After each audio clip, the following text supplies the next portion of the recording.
Okay, so we're going to be brining some salmon because tomorrow night we're going to be smoking it up. So, I'm going to share with you our secret recipe for brine. It's very simple. You might be asking yourself, why do we even create a brine? And we're doing that because it's going to help add moisture and it's going to help add flavor to the salmon. And trust us, we make an amazing salmon, so you're going to want to do this. So, the ingredients in our brine are going to be, and this is for each fillet of salmon that you're going to use, you're going to make 1 quart of hot water. You're going to need a cup of brown sugar.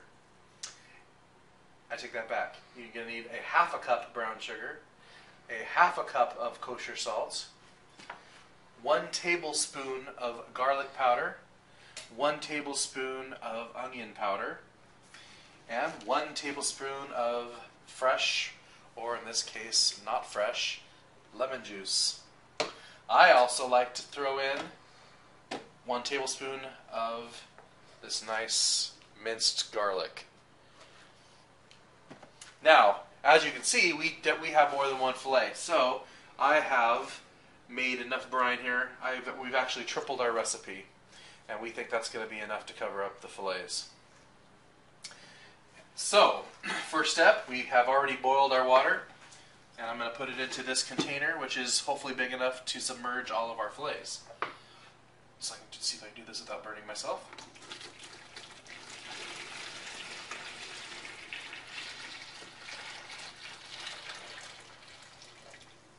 Okay.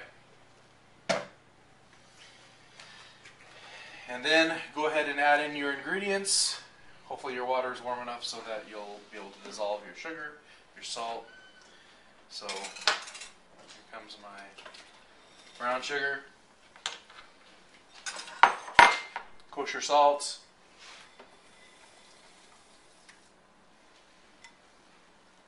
garlic powder,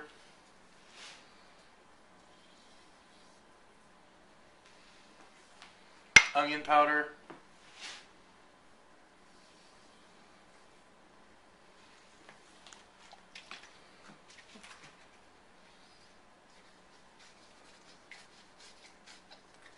I'm probably not smart enough to open this thing.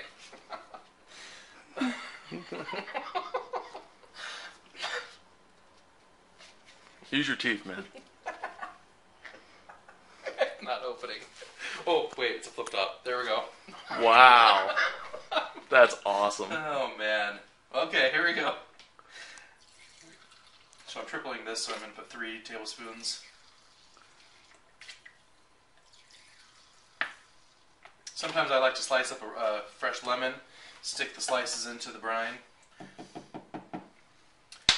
Okay, and, oh, don't forget the garlic. Can never have too much garlic.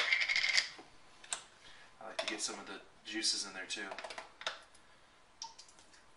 And splash everywhere because you'll have your wife somewhere around to clean up after you. Hopefully. Or you'll have your friend's wife, in this case. Hope she didn't hear that. Okay. Double check that you've put everything in. I think I have. I'm going to aid in the dissolving of the salt and sugar and all the good stuff.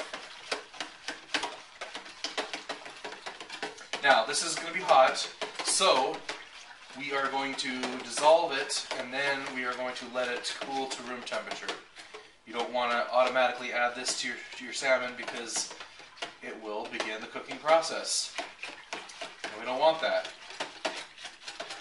So, once I feel like this is dissolved, I will let it cool down. And at that time, my friend here will be doing a song and dance for you. Yep. Entertain you.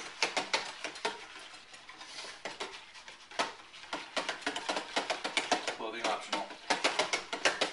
Highly.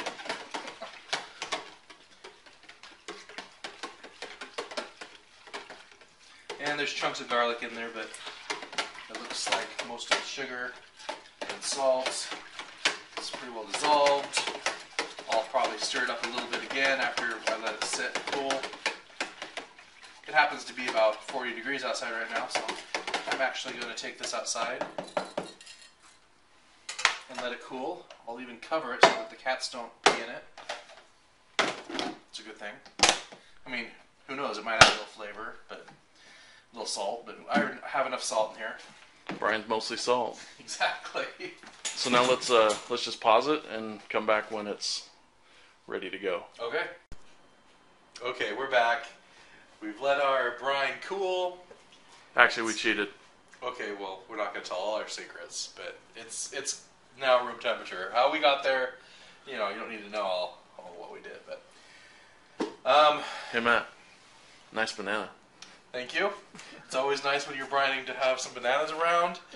It just makes you feel better about yourself, and you never know when they're going to come in handy. So just have them sitting next to your fish, and if you need them, you need them.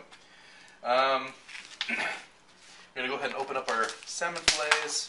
Of course, I've washed my hands because you don't want your dirtiness on someone else's meat. And okay, so we have we're using fresh farmed steelhead because we're just not rich enough to buy the super expensive stuff, but about $7.99 a pound.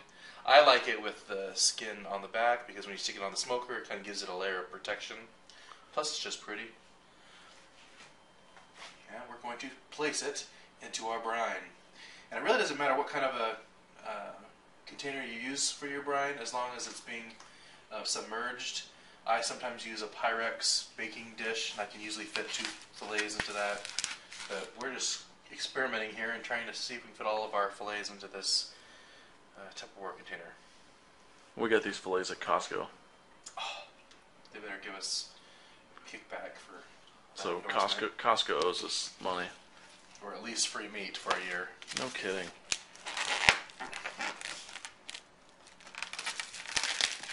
Okay, beautiful meat. Oh!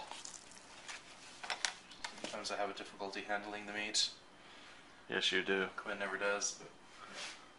Lots of practice. And... oh, it's slimy. Okay. Very nice. And that's it. And now what do we do, Matt? Well, it's totally submerged in there. I would say a minimum amount of time that you're going to need to brine this is about 12 hours. Sometimes we'll start brining our meat the night before a smoke and get a good 12 hours in. I would say the best time would probably be about 24 hours. I've heard of people doing it up to 48 hours and keeping it in the fridge for that amount of time. I don't think you could hurt it by going too long, but I would say aim for between the 12 and 24 hour period. Stick it into the refrigerator. You don't want it getting any warmer than 40 degrees, so keep it cool, and it'll be ready for the smoker. So, and have yourself a banana or whatever makes you feel good about yourself. So, Right on. make sure it's closed so you don't make a mess for your friend's wife to clean up. That's right. So, happy brining. All right, have fun.